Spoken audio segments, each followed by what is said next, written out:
The pandemic dramatically reshaped life expectancy, and now we know how much.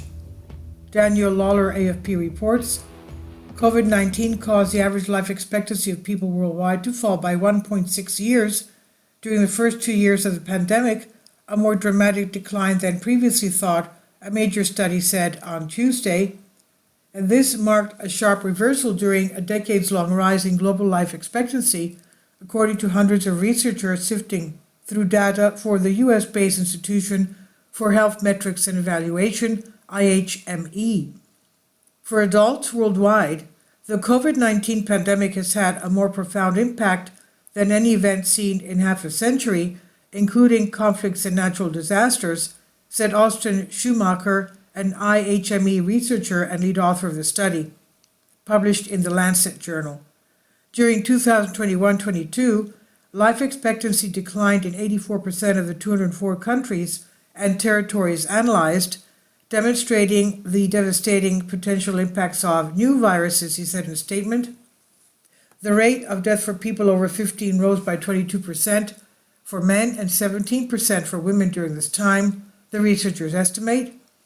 Mexico City, Peru, and Bolivia were some of the places where life expectancy fell the most, but there was some good news in the updated estimates for the IHME's landmark global burden of disease study.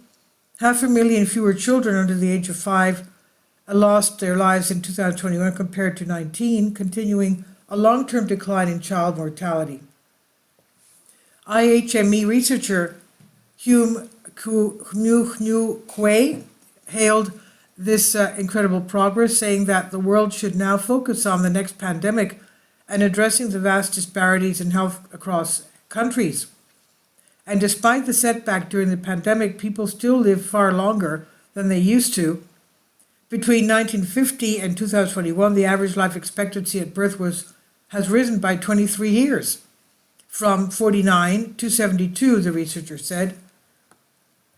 16 million COVID-linked deaths. COVID was responsible for 15.9 million excess deaths during 2020-21, either directly from the virus or indirectly due to pandemic-related disruptions, the researchers estimate. That is 1 million more excess deaths than previously estimated by the World Health Organization. Excess deaths are calculated by comparing the total number of deaths with how many would have been expected if there had not been a pandemic. Barbados, New Zealand, and Antigua and Barbuda were among the countries with the lowest rates of excess deaths during the pandemic, partly reflecting how isolated islands were often spared the full brunt of COVID. The study also showed how the populations of many aging, well-off countries have started to decrease, while numbers continue to grow in less wealthy countries. This dynamic will bring about unprecedented social, economic, and political challenges, such as labor shortages in areas where younger populations are shrinking and resource scarcity in places where population size continues to expand rapidly, Schumacher warned. Nations around the world will need to cooperate on voluntary immigration, he said. This is by Agence France Presse on Science Alert. Please leave your comments. Thank you for your support.